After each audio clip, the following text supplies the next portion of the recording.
Man, I've spoken about this so many times. I don't know how I just completely blocked this out.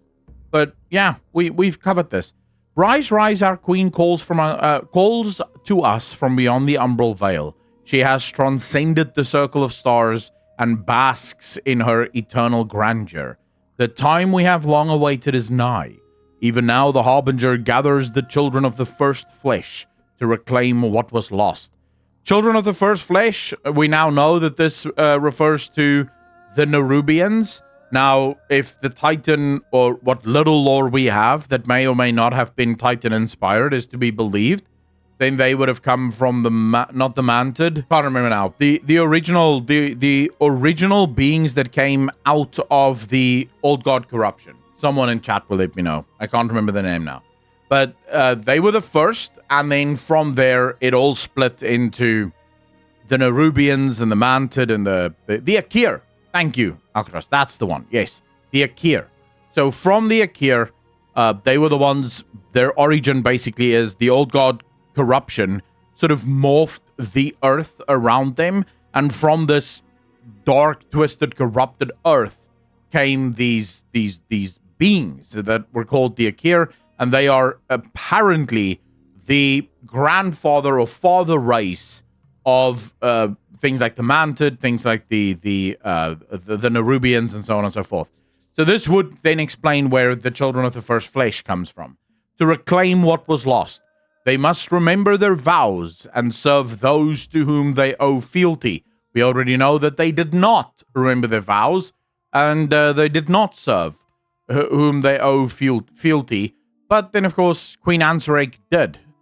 While they toil in the deep places, we will journey to the shores of Dragonlands, to the blessed isle where the Worldbreaker first embraced the Whispers. As one storm recedes, another rises. The torches have been lit. The secrets he buried will strike as a dagger into the hearts of his kin. Now, what is very interesting here is... could we find out eventually that the Naga was behind a lot of stuff? That Queen Azshara, in fact, is actually behind a lot of this stuff. The Harbinger speaks of a primal power that seeks the end of order. Such rage can be bent to serve our ends. A primal power that seeks the end of order. This is Ridicron. Such rage can be bent to serve our ends. A hunger lost to the ages will be reclaimed. A dark heart left broken awaits the taking. Now, this could obviously... this could either refer to Iridikron, so a hunger lost to the ages will be reclaimed. Remember, up here, they're talking about a primal power that seeks the end of order. Such rage can be bent to serve our ends. Now, remember, this is all Naga stuff, right? The Naga wants to twist Iridikron, it seems, to their ends instead. Now, again, the question here becomes, let me ask chat. Chat, does any of you believe that there is an opportunity or a chance that Azshara and Xal'atath is actually working together? Bamdas, the only problem I have with you saying that the hunger lost to the ages will be reclaimed is that of Galakrond. The sentence. So the sentence here, a hunger lost to the ages will be reclaimed. The way the sentence is structured suggests that there will be a rebirth, right? So this thing will come back. We absolutely know that Galakrond is not coming back. They simply claimed his power. And the power that he had, at least the power that they claimed, the void power, isn't the thing that made him so hungry. It's the decay part of him that made him so hungry and made him constantly want to eat. At least if you read Dawn of the Aspects and you interpret it that way. But again, you know, anything can happen. A dark heart left broken. Again, this could mean that the dark heart that was left broken, so in other words, the dark heart we found during the Dragon Isles, or during Dragonflight, that's the one that was claimed, fixed, and is now operating as usual. Or this could be referring to something that is yet to come, so something that has not yet happened. When these things come to pass, the Harbinger will fulfill the final prophecy and complete the awakening.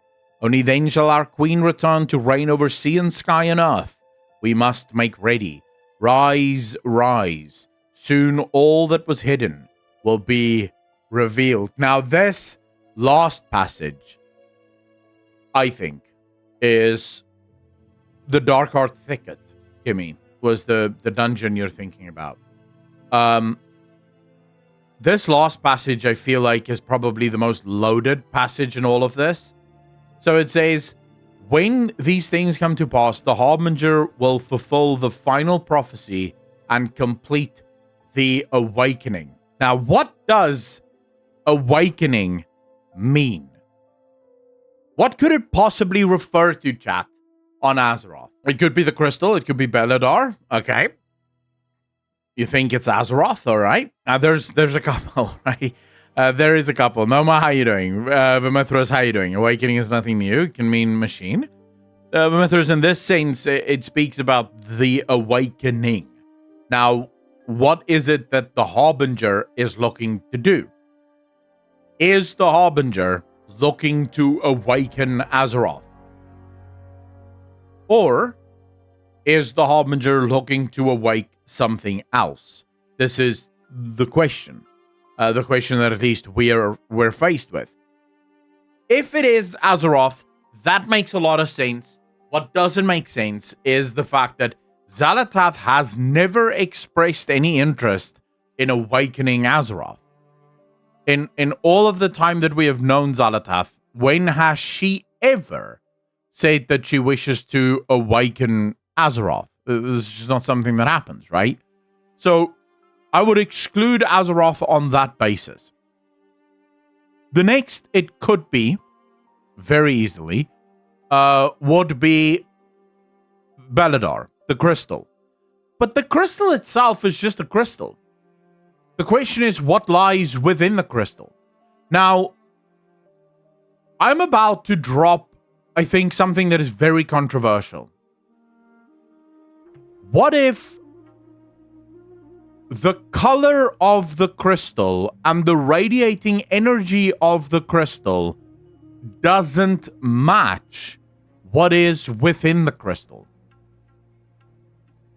Let me explain again. The crystal, up until the point where Sargeras shoved his sword into Azeroth, and not in a fun way, the crystal was shining only light. Only light. The void phase of the crystal only started once Sargeras shoved his sword into Azeroth, and again, not in the fun way.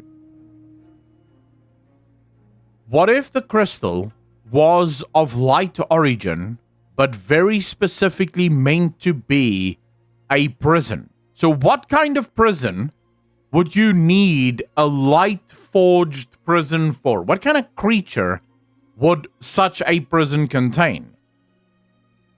Something to do with void, because it stands to reason that void and light would be opposites of one another, suggesting they would be the strongest tool to utilize against one another.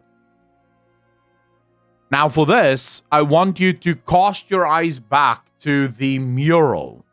I want you to look at this. Now we know that this old god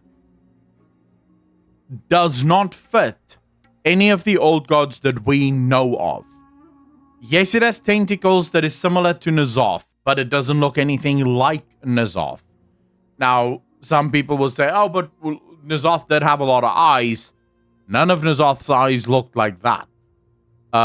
Also, you look at the top of the head, it doesn't match N'Zoth. This is definitely not N'Zoth. This is not Y'Siraj. We know this isn't Cthulhu. We know for a fact that this is not Yogg-Saron. But this is a mural. This is a mural that shows a history of a people that are very old. In fact, this people predate any mortal race by several thousand years, if not tens of thousands of years. In fact, we don't quite know how old this race actually is. And I'm talking about the original Akir, not the Nerubians, if of course you believe the origin stories of the Nerubians. I don't, but I'm not going to get into that. That's not the time nor the place for this video. But even if you go off of the original, the Akir is very, very old. The Nerubians are just as old, because there would be a remembrance of the history of the Akir, even from the Nerubians, because they'll remember where they came from. We have no record anywhere of this old god. None. And we see a crystal. A crystal that is clearly encased in a structure of some kind. What if this old god is locked up inside Baladar? A gift from the light. An old god so powerful that no Titan prison would be able to keep it. And therefore the Titans had to reach out to the light. It had to ask the light for a prison that would be strong enough to hold this old god at bay. And that's what this old god is. He's inside that crystal. And something about what Sargeras did with his sword knocked that crystal loose, or perhaps broke some of the seals on that crystal. But this goes back then to the awakening.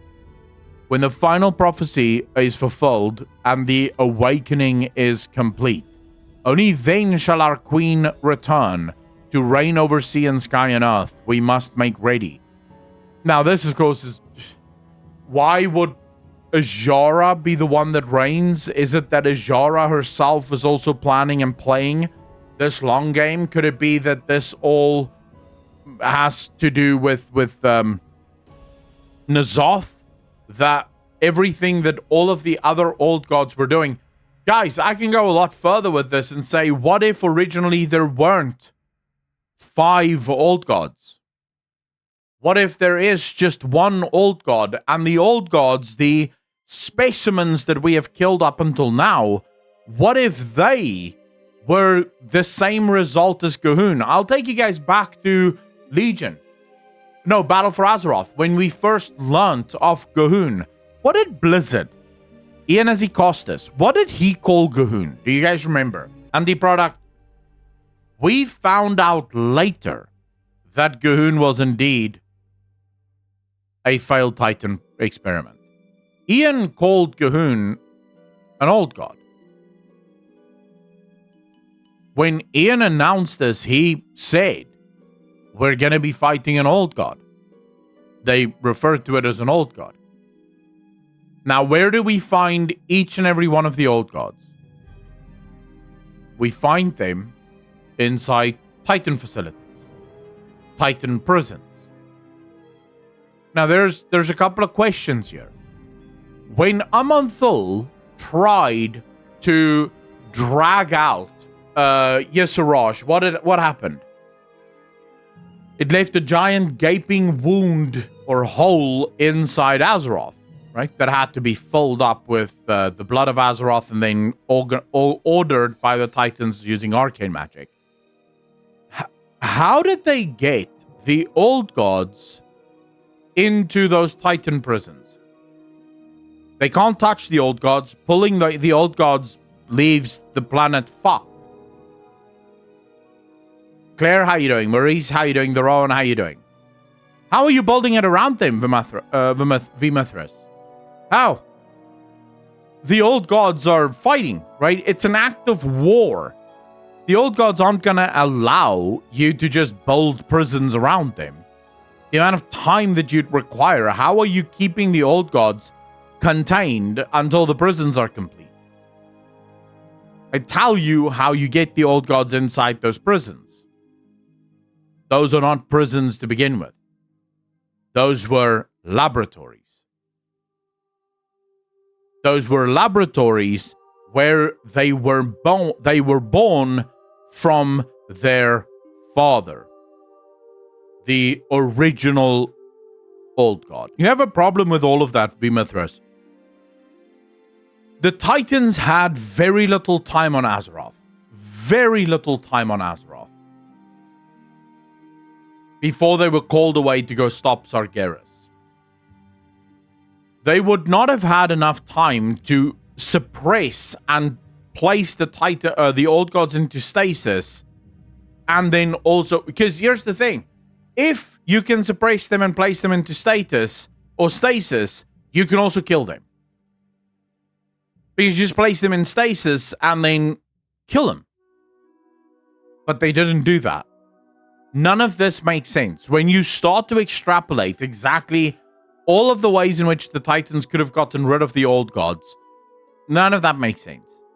Also, the Titan prison locations, I have questions. Unless, of course, the old gods that we know were not the originals. They were not the first. This is their father. This is the one from which they were born. Mortal weapons can only do it. In myth, mortals can do things gods can't do. Yeah, but wait, what do you mean? How involved in the war were the Titans, or was it mostly the Watchers? Eugene, this is the part that we're not entirely sure about, because the Titans don't write in a lot of detail about anything in that period, really. All they say is they came to Azeroth, found Y'Shaarj, Aman'Thul made an oopsie, ripped him out of the planet, went oops, and then they imprisoned them. But the Titans very much blah, blah, blah their way right through the whole how in the hell did you get them in the prisons in the first place? Right? Did you truly just build the prisons around them? Because I'll tell you what, if that is the case, then a lot of the prisons don't make a whole lot of sense. Take, for example, Ulduar. Ulduar as a Titan facility makes sense. As a prison, it does not. Wouldn't the whole point of a prison be to make it as inconspicuous as possible? You specifically don't want people anywhere near it, so you're going to make it so that no one sees it. Instead, this is a giant-ass facility. I'm going to have to go through the bosses in Ulduar as well at some point, although most of the bosses are just Watchers. But there is a lot of experimentation that happens in Ulduar. Like, for example, with Freya. That's clearly an experimentational chamber that she is in, where life is allowed to just prosper, and it's almost as if they're looking to see what happens when you just allow life to prosper. So in my opinion, there is every reason to believe that these old gods that we killed were not actually old gods, not the real old gods. They were simply children. They were experiments by the Titans. And this is the real one, and the real one is currently locked up inside Baladar. Because the real old god is far too powerful for them to even attempt to take out, to build a facility to keep him in, if that makes sense.